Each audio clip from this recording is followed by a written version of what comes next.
c'est Jeanne Fabré-Sada, qui a vraiment marqué les sciences sociales par ses remarquables travaux. Les travaux qu'elle a menés sur la sorcellerie, donc les mots, je confonds toujours. La mort, les mots, les sorts. La mort, les sorts, oui. Pardon si je mélange. Donc en 1977 et puis plus récemment en 2009, des sorcelés ont remis en cause la manière d'appréhender les croyances autres. Donc c'est sur cette thématique-là qu'elle va traiter ce soir, mais elle a également publié des ouvrages et questionné la question du droit à la laïcité, du pouvoir des images et...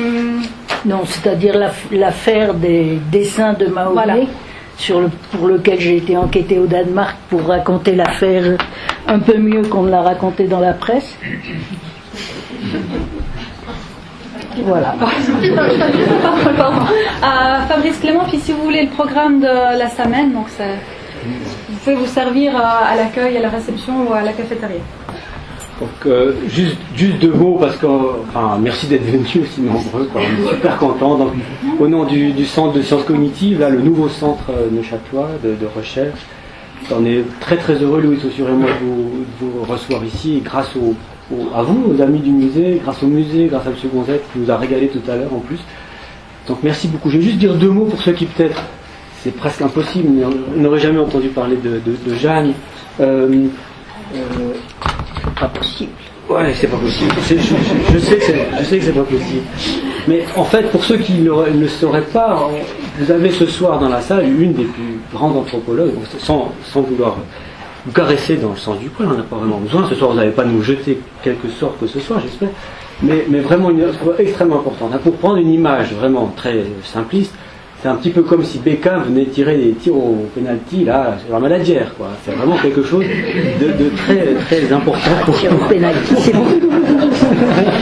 Donc je vais pas retarder beaucoup votre plaisir de l'écouter, mais juste rappeler peut-être trois faits d'armes intellectuels de Jeanne pour laquelle elle est aussi essentielle à la discipline, hein, l'ethnologie, l'anthropologie, appelez-la comme vous voulez, c'est pas très fondamental. Donc tout d'abord son étude sur la sorcellerie dont elle va nous parler aujourd'hui, sur laquelle elle revient avec beaucoup de finesse dans son dernier ouvrage, Des sorcelés, a beaucoup modifié, du moins bouleversé, secoué la discipline, dans le sens où le rapport à ce qu'on appelle le terrain a été considérablement modifié depuis ce travail. Moi je me rappelle, comme étudiant, on nous montrait ça, puis en même temps nous le renlevait vite, parce qu'on avait l'impression que tout allait s'écrouler. Puisqu'en gros, elle nous disait que tout ce que les anthropologues avaient fait jusqu'à maintenant, arriver avec leur sac à dos, leur tente, planter la tente au milieu du village, s'installer avec son carnet, puis noter ce qui se passe, ça paraît quand même un peu délicat, puisqu'elle avait fait plus ou moins ce genre d'effort. C'était pas une tente, c'était une chouette maison qui, d'ailleurs, était de la famille de Louis, on a appris par hasard. Donc c'était pas une tente. Mais ce qui nous a beaucoup frappé à l'époque en tant qu'étudiant, c'est que vous étiez resté longtemps sans rien voir. Et pourtant, elle parlait la langue. C'était une culture plus ou moins familière, la France. Et on lui disait, mais la sorcellerie, c'était dans le passé, c'est au village plus loin, etc. Mais il y avait rien à voir. Circulez, madame, il n'y a rien à voir. Et puis tout d'un coup, il s'est passé quelque chose sur lequel peut-être vous allez revenir. Et elle a tout vu. Donc il y a eu quelque chose qui s'est produit parce qu'on lui a attribué une place dans un système. Et que pour qu'on nous attribue une place active dans un système social, il faut rester longtemps, il faut rentrer dans le jeu d'une manière que l'observation participante classique, que Jeanne compare à manger une glace brûlante, observation participante, est quasiment impossible. Il faut être affecté, c'est le titre des journées ici, il faut être affecté pour comprendre un tout petit peu ce qui se passe autour de soi. L'autre chose, on en a parlé un peu cet après-midi, c'est que l'anthropologue, il va discuter avec les gens, il va leur poser des questions, et les anthropologues sont très intéressés par les faits très exotique. Si un anthropologue rentre chez lui puis il dit les gens se lèvent le matin, vont pêcher, se lavent les dents, etc., il revient et dit mais pourquoi tu as été passé autant de temps dans une situation extrêmement inconfortable? Non, il va être très intéressé par les rituels, par les choses qui paraissent incroyables. Comment peuvent-ils faire ça? C'est fou, etc. Et du coup, il va essayer d'expliquer, il va demander aux gens, et les gens vont lui répondre, ils sont sympathiques. Mais qu'est-ce que vaut la parole des gens qui essayent de rendre compte d'une question à laquelle ils ne sont peut-être jamais posés?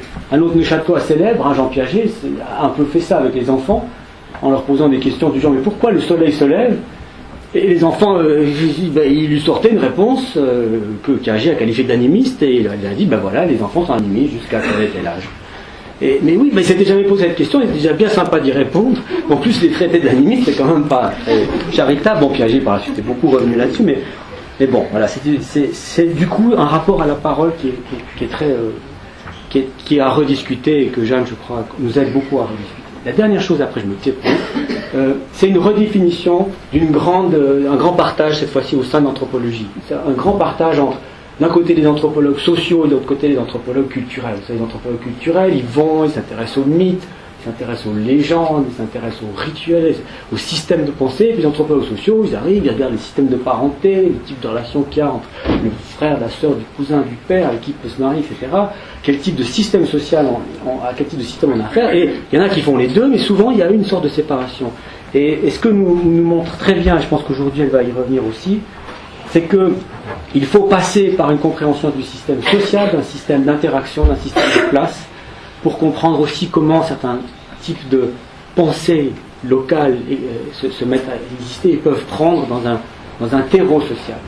Et c'est pour toutes ces raisons qu'on est vraiment très heureux d'avoir Jeanne, Jean Babin et sa femme, qui sont peut-être certains d'entre vous les connaissent, c'est pas des Neuchâtelois, hein, c'est les héros malheureux du livre de Jeanne Fabre-Sada, La mort, les sorts, les ensorcelés qu'elle a suivis, l'avaient bien vu quand ils vous ont rencontré. Et le mari se demandait si c'est une magicienne, eh bien je crois que oui, et on est très content d'avoir la force aujourd'hui avec nous pour cette conférence. Merci beaucoup. Donc, je vous remercie beaucoup tous.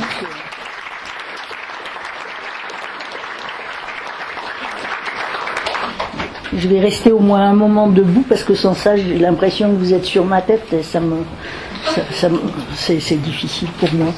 Déjà je suis petite à l'état naturel. Bon, je voudrais d'abord remercier beaucoup Fabrice Clément et Laurence Kaufmann d'avoir organisé ce workshop dont je n'ai vu qu'un tiers et qui est absolument passionnant. Ce à quoi je ne m'attendais pas vraiment. Enfin, je pensais que ce serait intéressant, mais pas que tout serait passionnant. Donc, je suis vraiment très heureuse d'être là parmi vous et évidemment fière comme un pou que ça soit fait autour de mon nom. Ça m'arrive pas souvent que ce genre de situation-là. Donc, je suis très contente. Et je vous remercie très sincèrement tous ceux qui étaient là cet après-midi, ceux qui sont venus ce soir. Bon, je vais essayer de vous montrer comment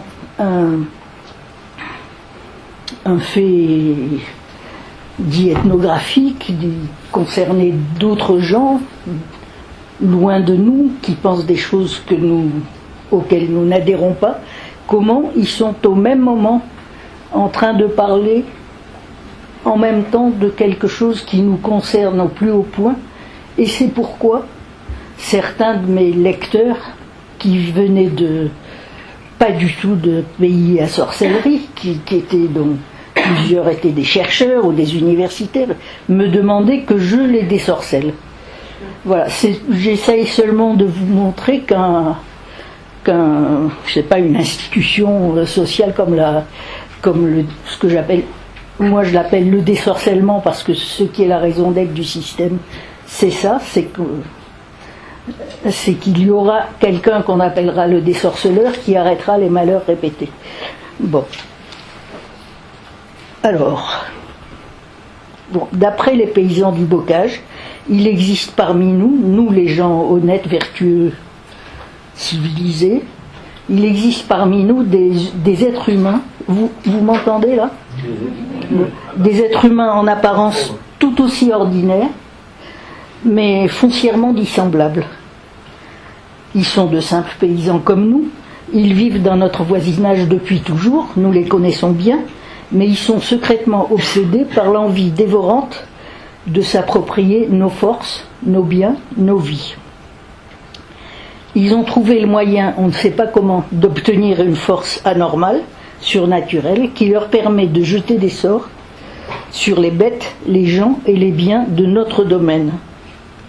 C'est pourquoi nous sommes menacés d'entrer dans un cycle de malheur de plus en plus dramatique et dont le terme sera peut-être la ruine ou la mort.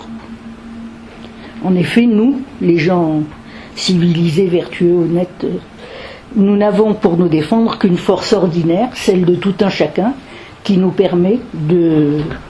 permet à notre famille de vivre en bonne santé, de se reproduire, d'exploiter son bien. Malheureusement, c'est une force limitée, tristement insuffisante, quand elle est confrontée à la force illimitée des sorciers.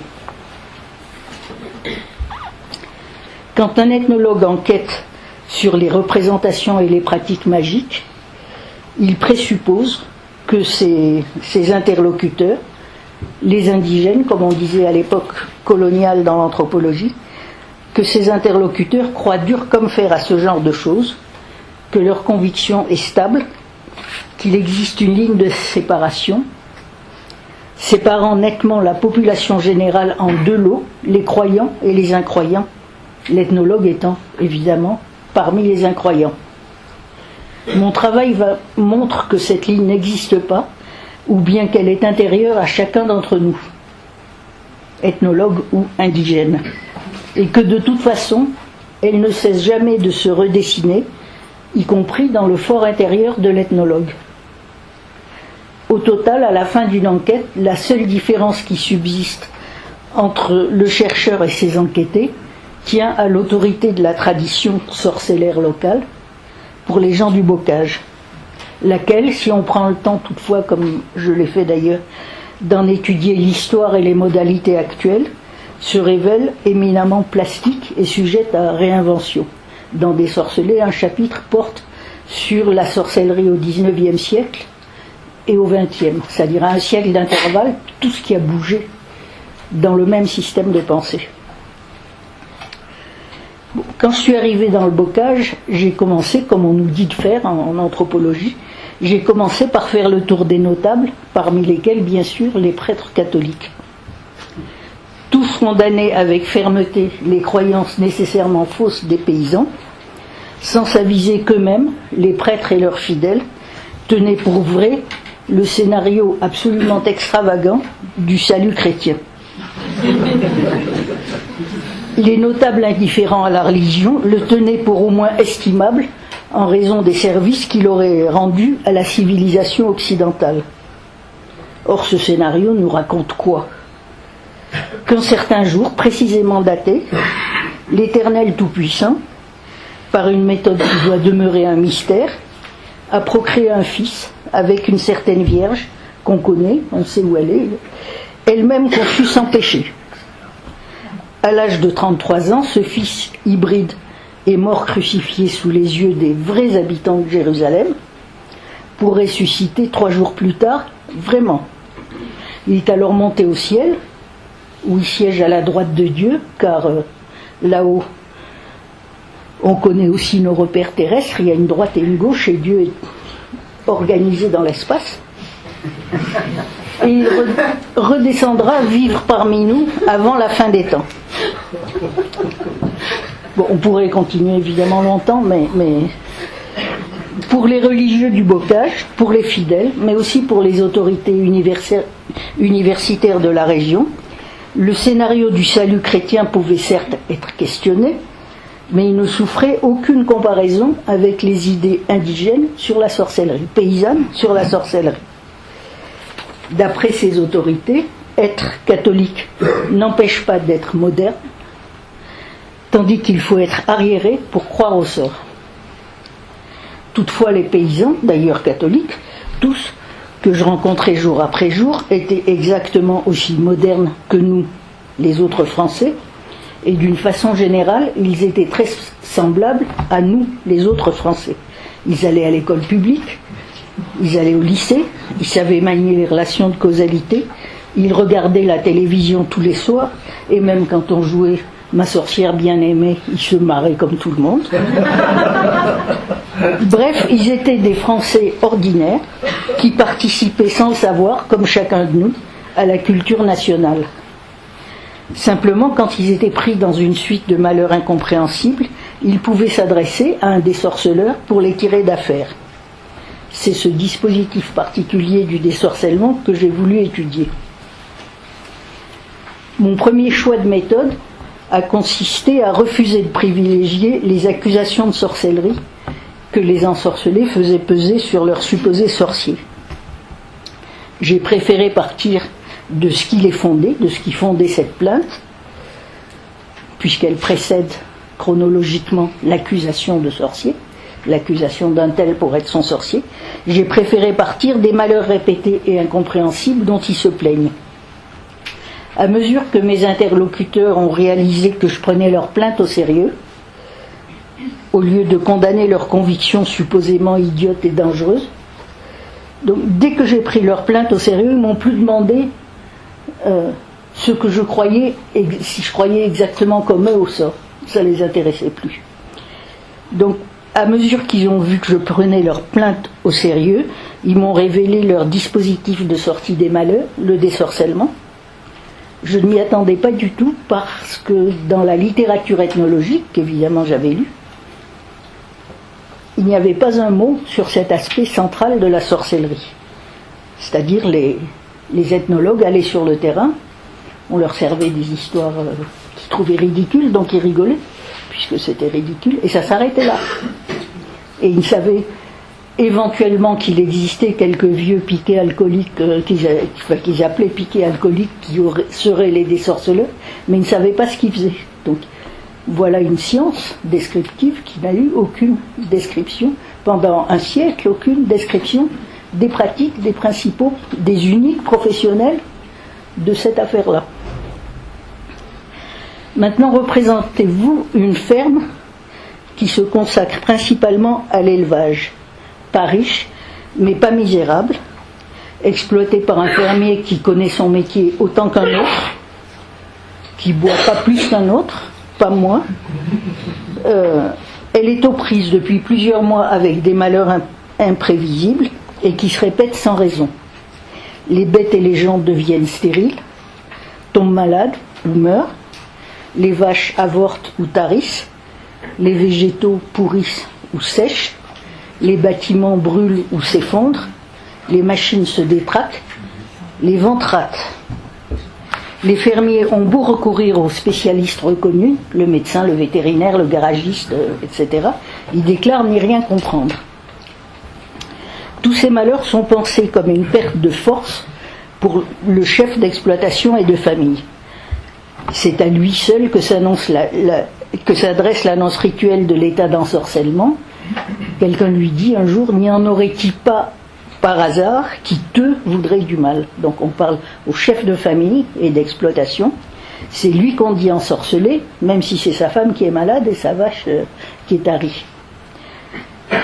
C'est lui seul qu'on dit ensorcelé, même s'il ne souffre personnellement de rien. Les vaches, les betteraves, les enfants, les jardins, les porcheries, etc., ne sont jamais atteints pour eux-mêmes, mais pour leur relation au chef d'exploitation et de famille, parce que ce sont ses cultures, ses bêtes, ses machines, sa famille. Bref, ses possessions. C'est-à-dire, il y a là une représentation de l'exploitation agricole, d'ailleurs confirmée par le droit rural de l'époque, dans lequel il n'y a qu'un seul chef d'exploitation, qui est aussi le chef de famille, toute sa famille travaillant gratuitement sur l'exploitation. Celui qui pose la question fatale, n'y en aurait-il pas un qui te veut du mal?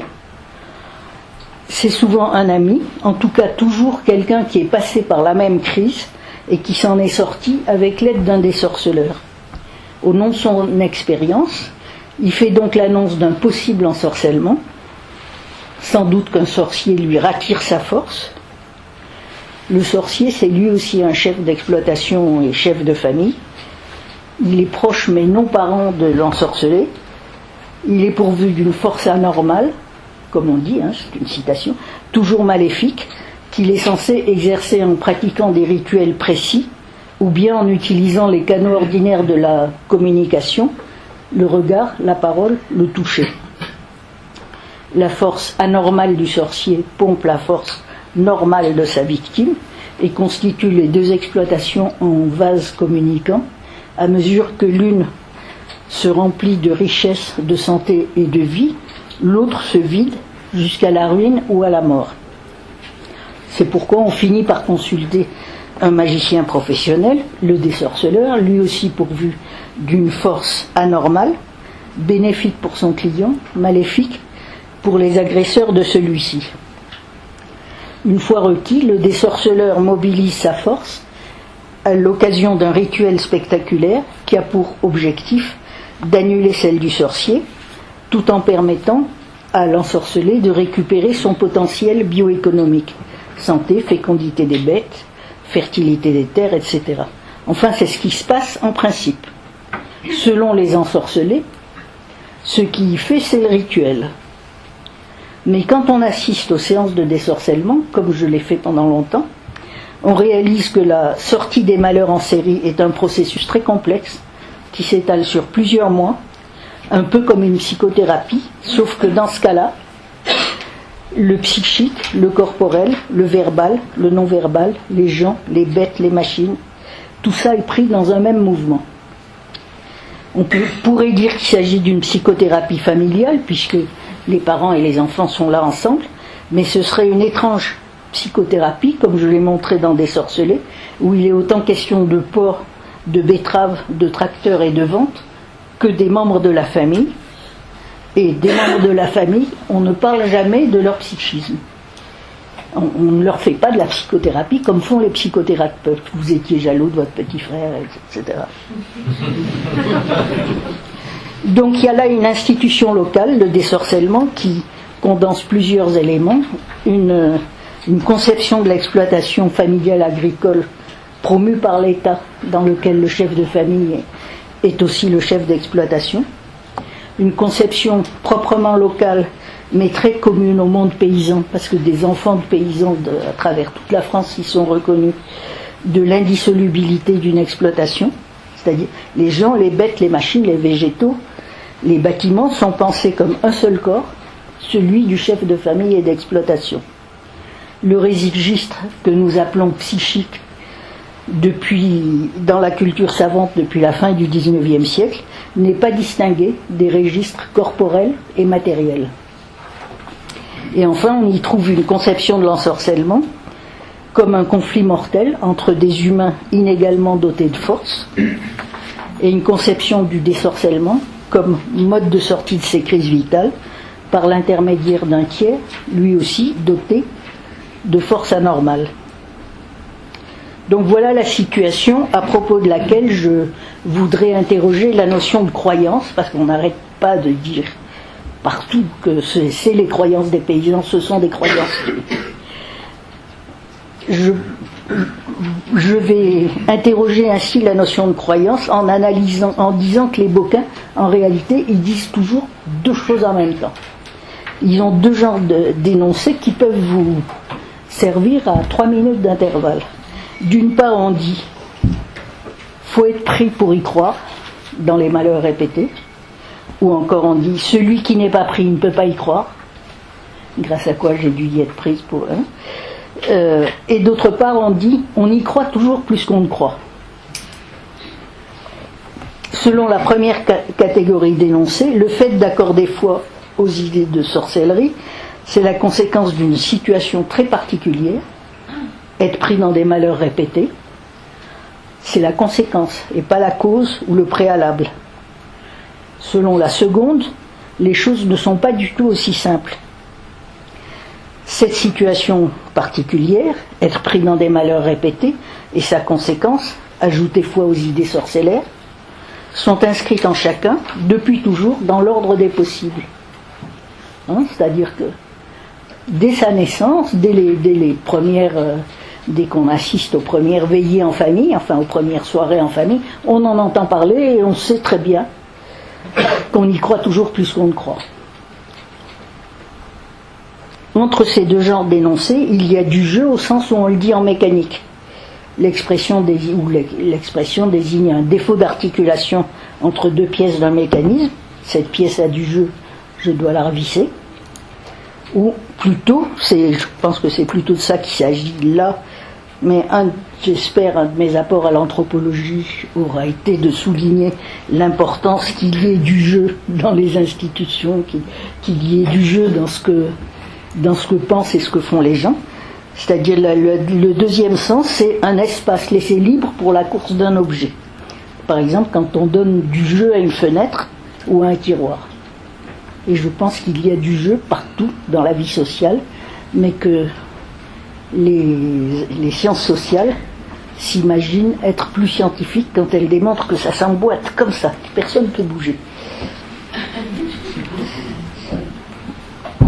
Donc les sciences sociales ne font pas droit à cette utilité du jeu entre deux conceptions de la croyance, comme celle que je vous ai dite la première, et tout à l'heure. Faut être pris pour y croire, et on y croit toujours plus qu'on ne croit. Donc les sciences sociales, sous prétexte qu'il faut employer des termes dénués d'ambiguïté, Dieu sait pourquoi, se sont branchés sur le mot croire. Moi-même, quand je suis partie, j'ai dit que j'allais étudier les croyances de sorcellerie. Au bout de 3 mois, j'ai dit ça va pas. Eux-mêmes, ils n'y croient pas comme les ethnologues disent qu'on y croit. Ils y croient pourtant très fort et aussi très peu. Et qu'est-ce que c'est que ce micmac? C'est là-dessus qu'a porté mon travail. Il se trouve que croire est un verbe d'attitude. On apprend ça en France à la classe de 3e. Qui peut exprimer aussi bien la certitude que la supposition ou ses infinis degrés, c'est-à-dire depuis la quasi-certitude jusqu'au quasi-scepticisme. Je crois que Jean-Pierre passera demain. Ça veut dire qu'on en est sûr, ou ça veut dire qu'on n'en est pas du tout sûr. C'est embêtant d'avoir un mot scientifique qui veut dire ces deux choses. Dire qu'un tel croit en la méchanceté de ses sorciers, ou en la virginité de Marie, ou en l'autorégulation du capitalisme, ou dans ce que vous voudrez, c'est avoir à l'esprit une seule des nombreuses attitudes envers ces objets qu'autorise la sémantique de croire. Donc les ethnologues, qui sont pas non plus des fous, ils ont éliminé tout ce qui n'était pas la certitude, et quand ils disent qu'un indigène sait croit quelque chose, c'est comme s'ils disaient qu'ils le savent, c'est-à-dire qu'il en a la pleine conviction, il en est parfaitement assuré. L'ennui, c'est qu'en procédant ainsi, ils mutilent la réalité qu'ils sont censés décrire. Dans les faits, il y a du jeu entre les 1000 fluctuations des attitudes paysannes en matière de sorcellerie, et c'est ce jeu qui doit faire l'objet d'une ethnologie de la croyance. Si on décide qu'on étudie la croyance, on dit c'est quelque chose qui n'arrête pas de bouger et qu'on n'arrête pas de bricoler. De toute façon, attribuer un état de conviction stable aux ensorcelés du bocage, c'est une erreur empirique grossière que aucun ethnologue devrait se permettre. C'est-à-dire, sauf en de rares instants, personne là-bas ne croit au sort sur le mode de la certitude. Pour aller voir un des sorceleurs, il ne faut pas penser qu'on y croit. Il faut juste penser que, comme quand on va voir un psychanalyste, on pense que peut-être un des sorceleurs pourrait y faire quelque chose. C'est-à-dire l'accès à la cure exige seulement que les demandeurs, évidemment, soient pris dans une spirale de malheur incompréhensible. Ça, c'est la situation de départ. Et l'autre exigence, c'est seulement qu'ils ne tiennent pas les sorts pour une hypothèse inenvisageable. Mais bien sûr, quand ils vont arriver chez des sorceleurs, ils ne vont pas lui dire qu'ils ont des doutes. C'est comme si j'allais chez un psychanalyste en lui disant ta thérapie de merde, tu peux l'essayer, mais j'y crois pas. Dites-moi ce que vous êtes venu faire. Ça arrive, hein. Ça m'est arrivé comme psychanalyste que des gens viennent me voir comme ça. Bon, ensuite, tout le travail du désorceleur se déroule sous le signe de la supposition, c'est-à-dire il demande toujours l'accord des gens pour qu'il a supposé quelque chose, hormis de très rares moments d'exception. Et quand je reconduisais les ensorcelés chez eux, après une séance au cours de laquelle ils avaient vécu 2 ou 3 moments de certitude, j'étais à chaque fois stupéfaite par la rapidité avec laquelle ils retombaient sur leurs pieds, c'est-à-dire dans une attitude de simple supposition, avec bien sûr des oscillations perpétuelles. Alors j'ai fini par me dire que Le travail du désorceleur consiste à faire passer les consultants de divers degrés de supposition à une minute ou deux de certitude, sans exiger leur conversion à un état stable de certitude. Ce peu de certitude, si laborieusement obtenu et qu'il faut reconquérir à chaque séance, est d'ailleurs absolument nécessaire pour que les consultants opèrent la mutation dans leur façon d'être qui les fera sortir de la répétition. Je dis ça de façon un peu abstraite, mais dans Désorcelé, c'est complètement développé et simplement, j'ai pas les 3 heures qu'il faudrait pour vous le raconter. Envisageons maintenant une situation plus proche de nous, la fascination que suscitent partout les fictions ou les cas rapportés de sorcellerie. Ça a l'air normal pour des gens qui sont pris dans les sorts, comme les paysans boquins, encore qu'on pourrait se demander pourquoi ils rigolent quand ils regardent ma sorcière bien-aimée. Ils pourraient dire, pourraient faire comme le pape quand on se moque de la religion, il pourrait dire mais ça se fait pas. Non, pas du tout. Parce qu'en même temps, ils y croient aussi peu que tout le monde. Donc que des gens qui croient au sort en permanence, qui en ont la conviction ferme, soient fascinés par les récits de sorcellerie ou les cas rapportés de sorcellerie, on le comprendrait. Mais justement, mes livres, par exemple, ont eu un succès fou auprès de gens pour qui la sorcellerie est complètement hors de leur monde culturel. Donc elle est répandue dans des publics non paysans, y compris ceux qui n'ont jamais entendu parler qu'au cinéma de la sorcellerie. Est-ce qu'on va dire que puisqu'ils sont fascinés, c'est qu'ils y croient eux aussi? Non, en tout cas pas comme les paysans boquins dans les moments où ils ont la conviction absolue que ça marche, que c'est vrai. Comment alors? On ne peut pas très bien le dire parce que le pacte fictionnel d'écriture, c'est-à-dire le fait qu'ils lisent une fiction dans laquelle on leur dit implicitement ça n'est qu'une histoire, ou le pacte ethnographique dans lequel l'ethnographe leur dit ce ne sont que des paysans, ça dispense les récepteurs du récit de toute responsabilité par rapport à ce qu'ils lisent. C'est pourquoi ils s'autorisent à pâtir avec les héros malheureux qui se débattent dans un cycle infernal de malheur. Ils ne sont pas tenus d'objecter à l'idée que des sorciers envieux utilisent des pouvoirs supranormaux pour siphonner les forces, les richesses et les vies des ensorcelés. Ça leur paraît absolument normal. Et ils peuvent jouir sans entrave du formidable impact émotionnel d'une telle situation où on voit quelqu'un ou une famille dans une spirale aller vers la mort.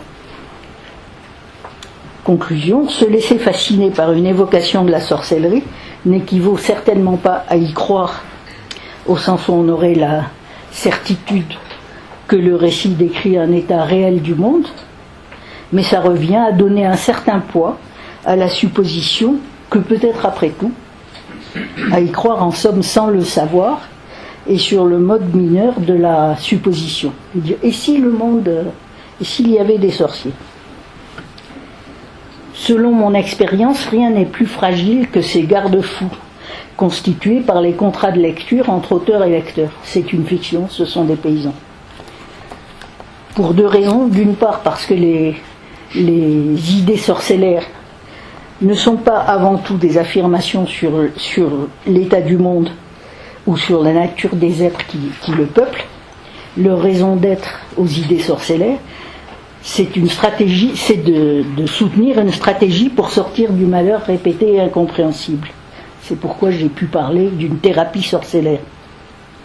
De ce fait, certains récepteurs du récit, pour peu que le besoin s'en fasse sentir dans leur vie, par exemple s'ils souffrent personnellement de malheurs répétés et inexplicables, demandent à bénéficier de cette thérapie.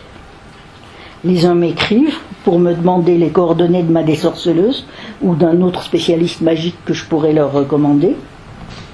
Les autres, parmi lesquels d'ailleurs les plus diplômés, des médecins, des chercheurs et même quelques directeurs de recherche au CNRS et même une directrice d'un institut international de recherche, me prient tout bonnement de les désorceler.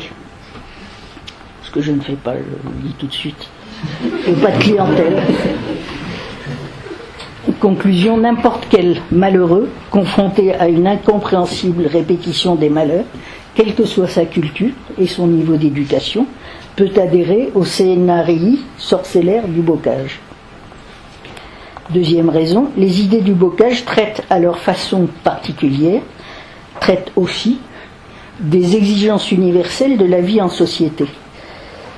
J'ai beaucoup aimé un auteur peu connu et mal situé en France, les travaux de François Flahault, F-L-A-H-A-U-L-T, sur les contes, notamment la pensée des contes. Il a montré que ces universaux sont présents dans toutes les sociétés humaines et qu'ils y étaient déjà avant l'introduction de l'écriture. Ils s'incarnent dans des récits dont l'intrigue, les personnages et les motifs sont étonnamment stables, qu'on les rencontre en Bretagne, à Madagascar, en Corée. Considérer évidemment la manière de raconter varie d'une région à l'autre, les noms des personnages varient évidemment puisqu'on change de langue, etc. Mais ce sont les mêmes postes, les mêmes places de personnages. Et ils ont le même genre d'aventure.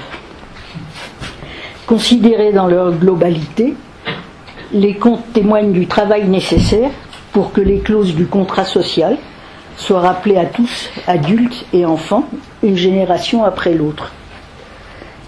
Il exprime l'idée que la réciprocité, ce que Lévi-Strauss appelle l'échange, est au fondement de la vie sociale, affirmation qui est elle-même au cœur de la pensée sorcellaire, comme nous allons le voir là.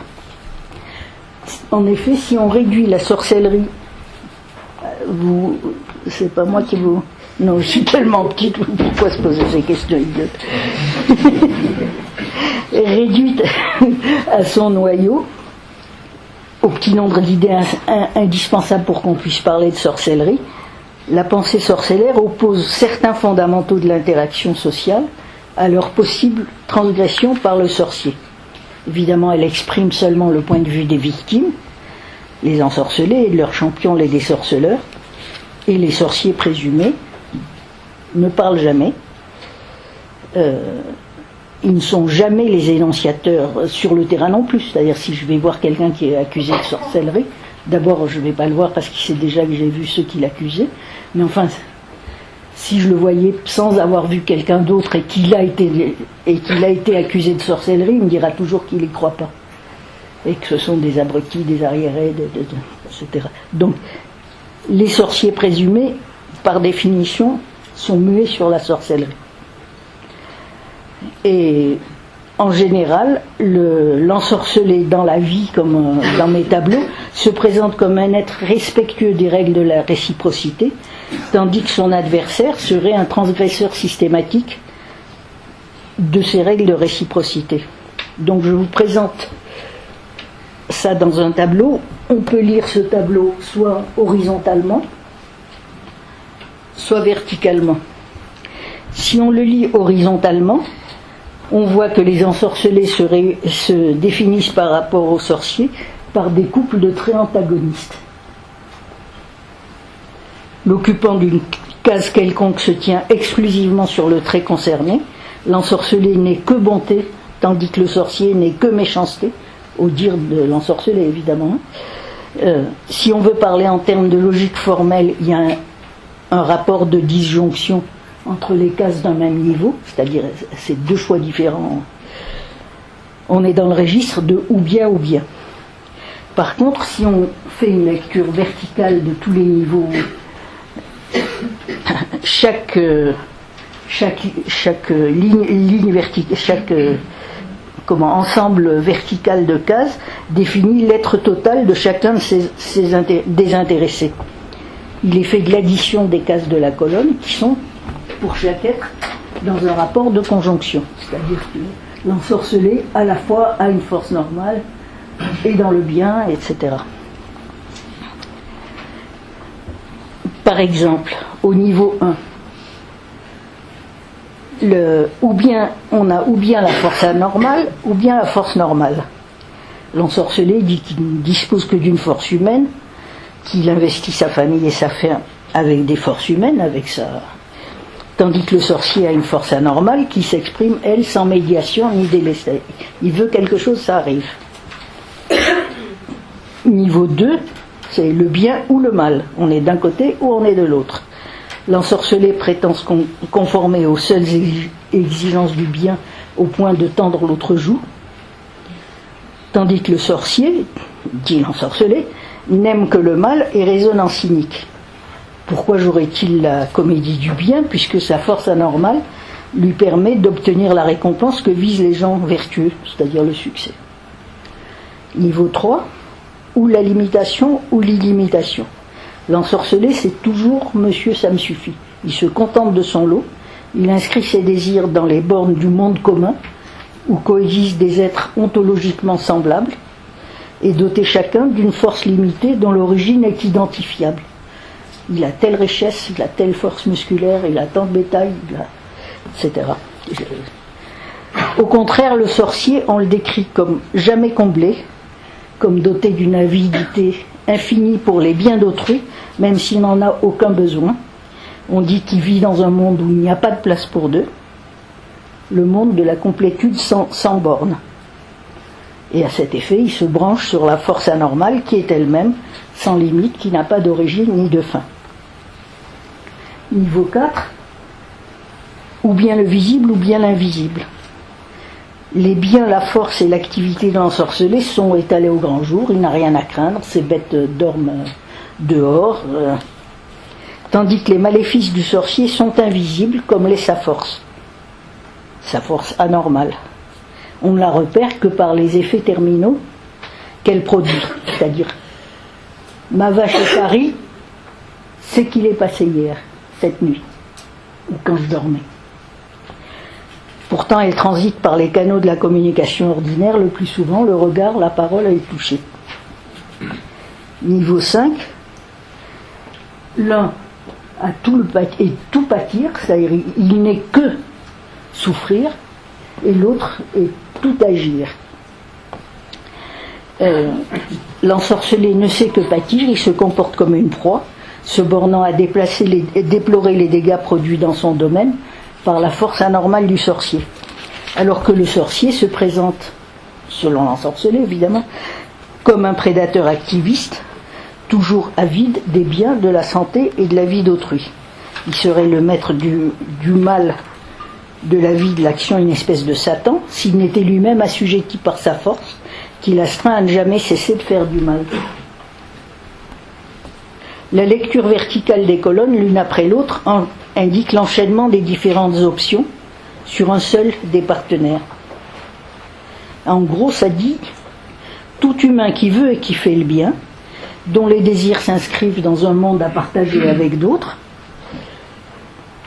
risque d'être réduit à la passivité et à la faiblesse, car il existe dans son voisinage des humains en apparence semblables à lui, mais dotés d'une avidité infinie et de pouvoirs incomparablement supérieurs. En termes plus généraux, on ne peut pas être à la fois bon et fort, c'est-à-dire des sorceleurs, on va leur apprendre à être un peu moins bon et un peu fort.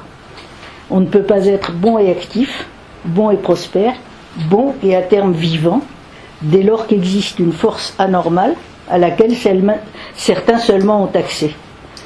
L'action humaine se réduit alors à une alternative entre mourir et tuer. Alors, quand on a cette série de disjonctions présentes à l'esprit, on comprend le changement de situation qu'introduit le désorceleur. Puisque le désorceleur, lui, il conjoint le bien et la force anormale, c'est-à-dire qu'il s'inscrit dans les deux colonnes. Il opère un croisement entre les manques de l'un, l'absence de force anormale pour l'ensorcelé, et les manques de l'autre, l'absence de bien pour le sorcier. Du coup, contrairement à l'ensorcelé, le désorceleur est bon, mais pas trop. Il est en tout cas assez mauvais pour pouvoir taper sur le sorcier. Il n'est pas réduit à une posture passive. Les autres aptitudes dont il est pourvu, l'illimitation et l'invisibilité, comme le sorcier, lui permettent de combattre le sorcier sur son propre terrain. Enfin, le désorceleur, pas plus que le sorcier, n'est le maître de la force anormale. Ce ne sont pas des satans, ni l'un ni l'autre.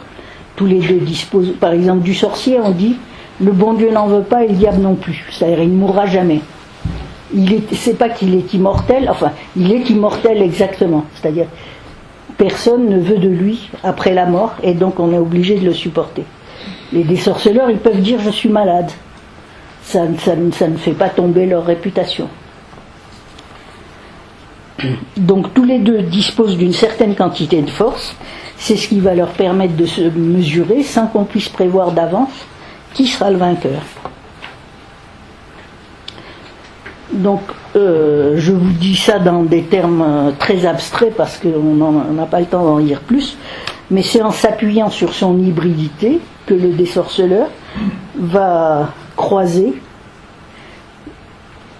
le bien et la force anormale chez l'ensorcelé. Il va l'amener à se compromettre un peu avec du mal, avec un peu de mal pour le brancher sur la force, pour le faire sortir de la passivité et renouer avec la vitalité. Je montre dans Désorceler le travail d'une désorceleuse, Madame Flora, et je montre la manière dont elle explore de façon très détaillée les 1000 situations auxquelles son client est confronté pendant les mois que dure son désorcellement, et la façon tellement habile par laquelle, en produisant une figure de carte particulière, dans laquelle elle croise l'épouse ensorcelée avec le mari sorcier, comment elle commence à les compromettre, à compromettre les bons avec les mauvais. Et ça passe, d'ailleurs ça passe parce qu'il y a tout son verbe extraordinaire pendant qu'elle tire les cartes, et tout ce qu'elle dit à l'épouse d'elle-même, de sa force, etc., comme elle charge de force l'épouse ensorcelée, et ça produit de l'effet. Alors bien sûr, ces idées sur le malheur et le désorcellement sont particulières à un territoire, le Bocage de l'Ouest, et à une situation, une activité professionnelle familiale centrée sur le vivant. Mais beaucoup de ceux qui m'ont écrit après la sortie de mes livres y ont reconnu leur propre situation, celle de victimes de malheurs répétés et incompréhensibles.